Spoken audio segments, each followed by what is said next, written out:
The sound of Jessica's designer heels clicking against the marble floor echoed through the hallway of Morgan Industries headquarters. I kept my eyes focused on my computer screen, pretending to be absorbed in spreadsheets as she approached my desk. Well, what used to be my office before she demoted me to executive assistant.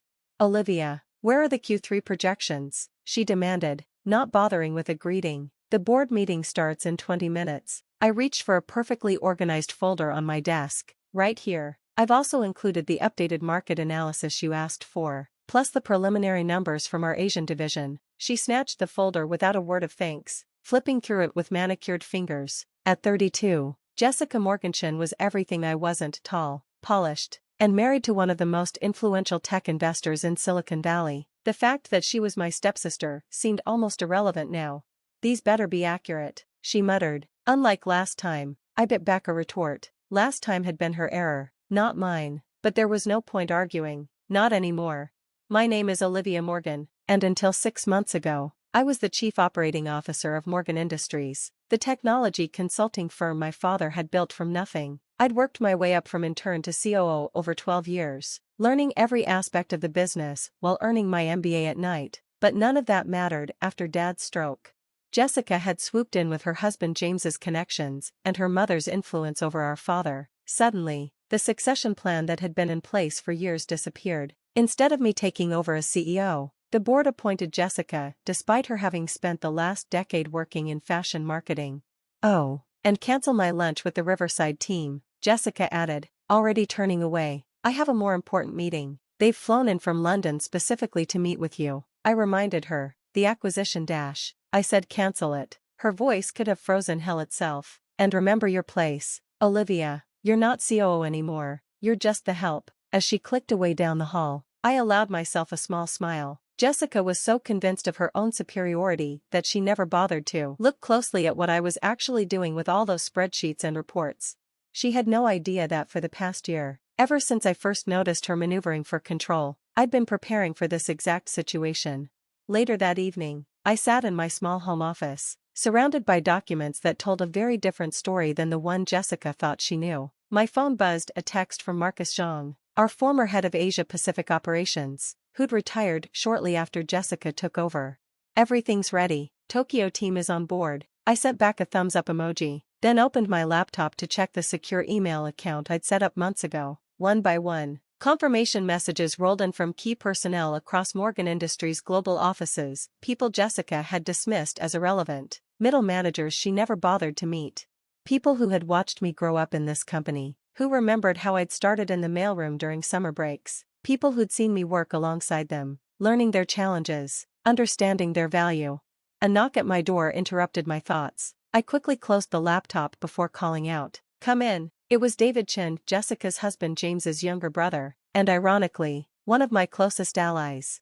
"Rough day?" he asked, settling into the chair across from my desk. Unlike his brother and sister-in-law, David had earned everything he had through hard work and genuine talent.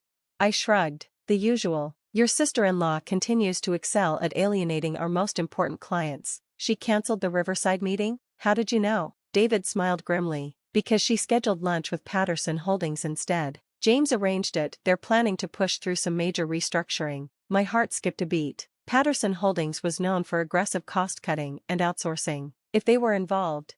How soon? 2 weeks. They're going to announce a strategic partnership that will effectively give Patterson control of Morgan's domestic operations. David leaned forward, his expression serious. "A lot of people are going to lose their jobs, Olivia." I nodded slowly, my mind racing. "Then we need to move faster. Is everything set on your end?" David had been helping me set up Aurora Consulting, officially a small startup focusing on specialized tech consulting, but actually the vehicle for something much bigger.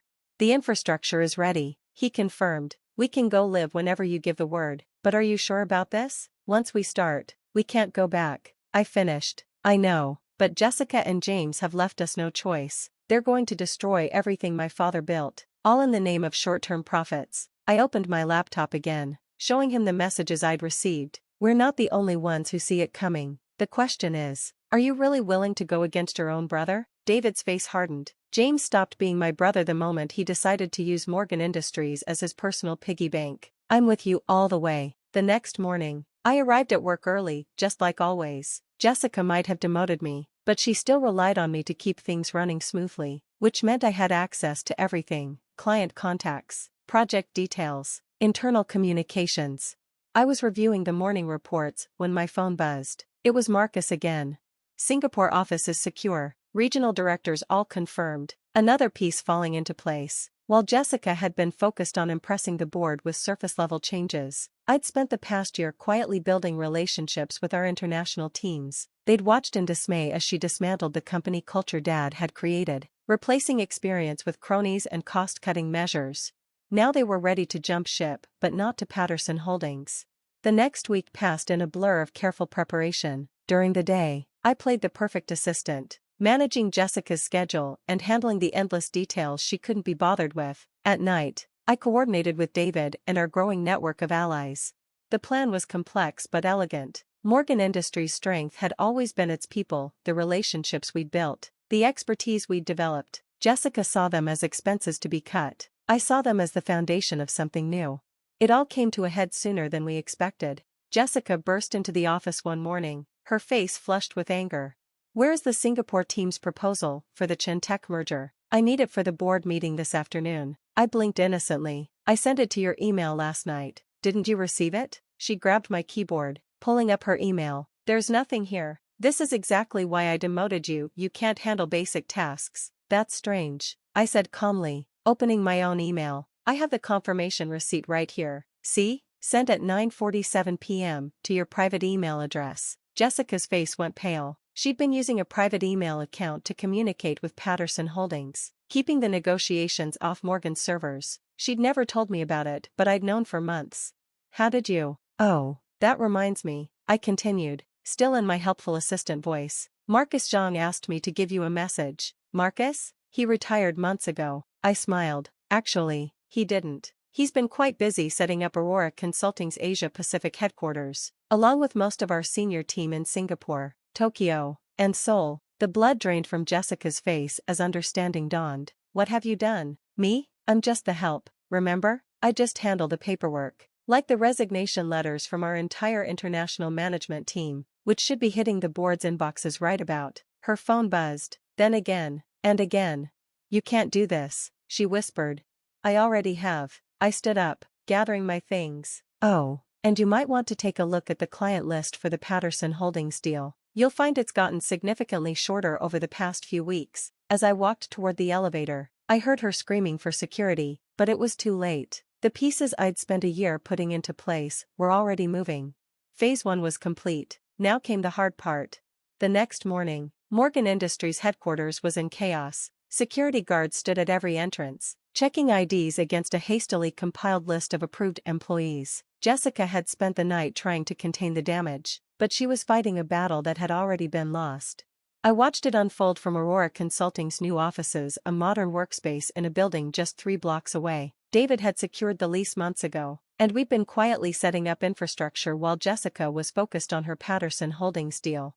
"Latest count?" I asked as Marcus Zhang walked into my office, looking tired but satisfied.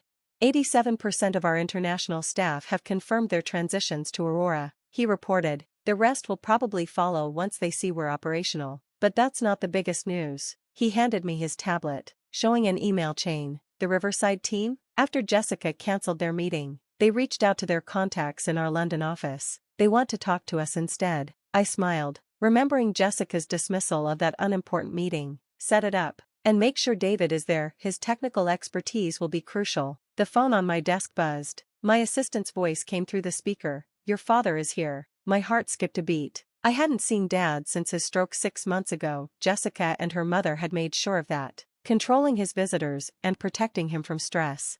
"Send him in." He looked older than I remembered, leaning more heavily on his cane, but his eyes were sharp as ever as he took in my new office. "Nice view," he said mildly. "Dad." He held up a hand, stopping me. "Jessica came to see me last night. She had quite a story to tell about betrayal and corporate espionage." I stayed silent, waiting. "She seemed to think you'd stolen the company's international division right out from under her." He settled into the chair across from my desk. "What she failed to mention was how you did it." "Everything was legal," I said carefully, The employees who left chose to do so voluntarily. The clients who followed were free to take their business wherever they wanted. Oh, I know that. A small smile played at the corners of his mouth. What I want to know is how long you've been planning this. I took a deep breath. Since the day I found Jessica's mother altering your succession plans while you were still in the hospital. His expression darkened. Ah, I wondered about that. I saw what was coming, Dad. I knew once they got control, they'd start dismantling everything you built. The Patterson Holdings deal was just the beginning. Patterson Holdings? He sat up straighter. Charles Patterson's Vulture Fund? I nodded, pulling up the details on my laptop. Jessica and James arranged to sell them controlling interest in Morgan's domestic operations. They were planning to gut the company, layoffs, outsourcing, selling off divisions for quick profits. Dad was silent for a long moment, studying the documents. Finally, he looked up at me with something like pride in his eyes. So instead of fighting them directly, you built a lifeboat, preserved the most valuable parts of the company, the people, the relationships, the expertise, just moved it all somewhere new. I learned from the best, I said softly. You always told me the real value of a business isn't in its assets or contracts, it's in its people. He reached across the desk and squeezed my hand. You did good, kid. Now, tell me about this Aurora Consulting. I might know some people who'd be interested in working with a company like that. Over the next few weeks, the full impact of what we'd done became clear. Without its international teams and key technical staff, Morgan Industries couldn't deliver on many of its existing contracts. The Patterson Holdings deal fell apart when they realized how much value had evaporated overnight. Jessica was furious. Of course, she tried everything: lawsuits, smear campaigns, even attempted to freeze Dad out of the company completely. But she'd forgotten one crucial detail. Dad might have stepped down as CEO, but he still controlled a significant portion of voting shares. And he wasn't happy about the Patterson Holdings deal. The board meeting that followed was brutal. Dad walked in supported by his cane and 3 different attorneys. By the time he walked out, Jessica had been removed as CEO, and James's board seat was under review for conflict of interest. I wasn't there. I was too busy in a video conference with our new Tokyo office, working out details for a major contract, but David recorded the whole thing on his phone. You should have seen her face, he told me later, when Dad started listing all the ways she'd violated her fiduciary duties. It was beautiful. But the real satisfaction came 2 months later, when the dust had settled. Aurora Consulting had not only survived its dramatic birth, it was thriving. Our small startup had offices in 6 countries, a client list that included some of the biggest names in tech, and a corporate culture that put people first. Morgan Industries, meanwhile, was struggling to rebuild. The board appointed an interim CEO and began the long process of damage control. They even approached me about returning, offering my old position and more. I declined politely. That chapter of my life was closed. Then came the day Jessica showed up at my office. She looked different. The designer outfit was the same, but something in her bearing had changed. The arrogance was gone, replaced by something that might have been humility. You won, she said without preamble. Congratulations. I gestured for her to sit. This wasn't about winning, Jessica. It was about protecting what Dad built, the real heart of it, not just the name and the buildings. By stealing it all away? There was a hint of her old bitterness. By giving people a choice, I corrected. They chose to leave because you and James showed them exactly what you thought of them, that they were just expenses to be cut, obstacles to your grand plans. She was quiet for a moment, looking out at the view of the city. James left. You know, when the Patterson deal fell apart, he moved on to his next target. Apparently, I'm not useful to him anymore. Despite everything, I felt a twinge of sympathy. I'm sorry. No, you're not. But there was no heat in her words. You saw who he really was long before I did. Just like you saw what we were going to do to the company. So what will you do now? She turned back to me, and for the first time, I saw something real in her expression. I don't know. Everything I thought I wanted, it all turned out to be hollow. I considered her for a moment. You know, we're expanding our marketing division. Someone with your experience in fashion and luxury brands could be valuable. She stared at me. You're offering me a job? After everything? I'm offering you a chance to earn something on your own merits. No shortcuts, no political games, just honest work with a team that values real contribution. Why would you do that? I thought about Dad, about all the lessons he'd taught me about business and life. Because sometimes the best revenge isn't about destroying your enemies, it's about showing them a better way. Jessica left without accepting the offer, but I knew she'd be back. She had seen what we were building at Aurora, something based on trust, expertise, and mutual respect, something worth being part of. A year later, Aurora Consulting had become one of the fastest-growing tech consulting firms in the industry. We maintained our core values even as we expanded, never forgetting the lessons that had led to our creation. Jessica did eventually join us, starting in a junior position and working her way up honestly for the first time in her life. She turned out to have real talent when she stopped looking for shortcuts. Dad divided his time between advisory roles at both companies, helping Morgan Industries rebuild while supporting Aurora's growth. He never said "I told you so" about Jessica and James, but the pride in his eyes when he looked at what we'd built at Aurora said everything. As for me, I kept the nameplate from my old executive assistant desk. It sits in my office at Aurora, a reminder that sometimes the best view of what's really happening comes from the place where everyone underestimates you. Because in the end, Jessica had been right about one thing: I was just the help. I had helped build something new from the ashes of her destruction. I had helped save jobs and preserve relationships that took years to build. I had helped create a company that reflected the values I believed in. And sometimes, that's the best revenge of all.